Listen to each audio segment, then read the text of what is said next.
नमस्ते, India news का digital platform देख रहे हैं आप। आपके साथ हूं मैं सोनल दहिया। G20 के शिखर सम्मेलन को लेकर तैयारियां जोरों शोरों से चल रही हैं। 9 और 10 सितंबर को ये सम्मेलन होने जा रहा है और इस सम्मेलन को लेकर भारत मंडपम दिल्ली के प्रगति मैदान में सज धज कर पूरी तरह से तैयार है और उसमें कई तरह की खास चीज़ें आपको इस बार देखने को मिलेंगी। चाहे हम आस्क गीता की ऐप की बात कर लें या फिर हम AI एंकर्स की बात कर लें, जो अंदर का जो हॉल बनाया गया है उसमें बहुत सारी ऐसी खास चीज़ें हैं जो इस वीडियो के जरिए हम आपको बताने की कोशिश करेंगे कि जो डिजिटल इंडिया है, जिस पर लगातार प्रधानमंत्री नरेंद्र मोदी की तरफ से जोर दिया जा रहा है डिजिटल इंडिया को लेकर, उसकी एक झलक जो है वो जो एक्सपीरियंस हॉल वहाँ पर बनाया गया है, ऐसी कई सुविधाओं को वहाँ पर शोकेस करने की कोशिश की गई है जिससे कि डिजिटल इंडिया का जो मैसेज PM की तरफ से लगातार दिया जा रहा है उसको भी जोर मिले और कुछ नई ऐसी खास चीज़ें भारत के बारे में जो विदेशी डेलीगेशन पहुँचेंगे वो जान पाएँ।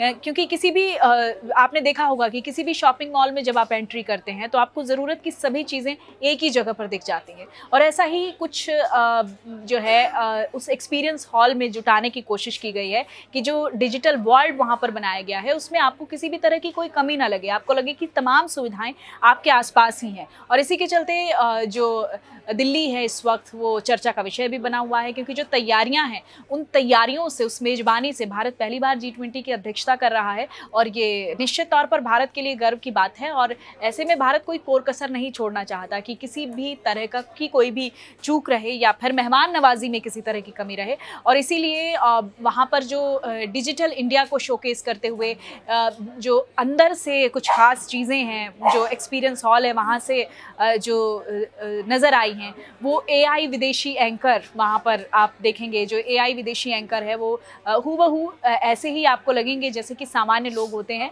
लेकिन जो आर्टिफिशियल इंटेलिजेंस से जो है इनको बनाया जाता है, इन विदेशी एंकर्स को, और जो एडवांस जो वॉइस क्लोनी टेक्नोलॉजी है उस पर ये काम करती हैं जिससे कि लोगों को लगे कि जो असली एक्सपीरियंस हो, उनको लगे कि वो किसी असल जिस तरह से हम आपस में एक दूसरे से मिलते हैं, आपको ऐसा ना लगे ये AI एंकर है, ये एक सामान्य पर्सन आपके सामने है। ऐसी कोशिश की जाती है, इस तरह की टेक्निक का इस्तेमाल किया जाता है ताकि आपको बिल्कुल असली जैसा सा एक्सपीरियंस नज़र आए।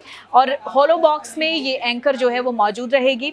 इसमें फेस रिकग्नाइजेशन को भी यूज़ किया गया है, फेस को रिकग्नाइज कर सकती है वो AI एंकर, जिसमें कोई भी शख्स स्क्रीन के सामने जैसे भी आएगा तो वो उसके बारे में पहचान जाएगी कि वो कौन शख्स है, वो उससे बात कर सकती है, उसी की भाषा में बात कर सकती है।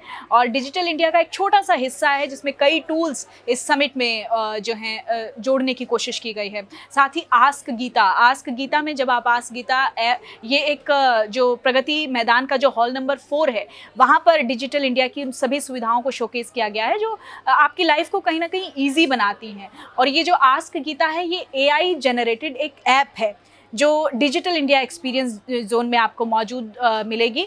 इसमें आप अपनी प्रोफेशनल, पर्सनल कोई भी सवाल जब आप करेंगे इसके ज़रिए आस्क गीता से, इस ऐप से, तो उस सवाल का जवाब आपको गीता के आधार पर मिलेगा, भगवत गीता के आधार पर मिलेगा। क्योंकि भगवत गीता में कहा जाता है कि सारी समस्याओं का समाधान है, हमारे सारे सवालों का जवाब है। और ऐसा ही कुछ एहसास आपको इस आस्क गीता ऐप के ज़रिए होगा कि आप कोई भी प्रोफेशन से जुड़ा हुआ कोई भी पर्सनल सवाल उनसे पूछेंगे तो गीता, श्रीमद् भगवत गीता के आधार पर आपको उसका जवाब मिलेगा। इसके अलावा भी भाषिणी वहाँ पर रहेगी जो कि भाषिणी ट्रांसलेशन करेंगे। इसके अलावा एक्सपीरियंस जोन में जो आपको अलग अलग लैंग्वेजेस में, क्योंकि लैंग्वेज कोई बैरियर ना बने, इसकी कोशिश की जा रही है कि तमाम भाषाओं के लोग वहाँ पर पहुँचेंगे, पूरी दुनिया भर से लोग वहाँ पर पहुँचेंगे। तो ऐसे में बहुत बड़ा बैरियर होता है लैंग्वेज का।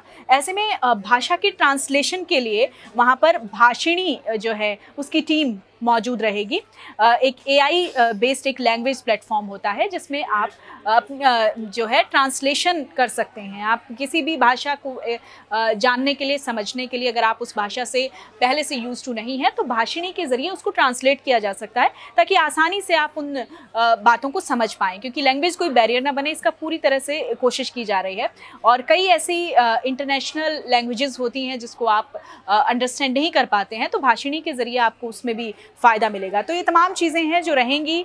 इसके अलावा डिजिटल इंडिया के एक्सपीरियंस जोन में आप UPI, दीक्षा, आयुष्मान भारत, कोविन, ई-संजीवनी, डिजिटल इंडिया उमंग और जो दूसरे प्लेटफॉर्म्स हैं उनको भी शोकेस किया जाएगा। तो डिजिटल इंडिया पर पूरी तरह से जोर दिया जा रहा है। कई ऐसी नई चीज़ें आपको G20 के शिखर सम्मेलन में देखने को मिलेंगी।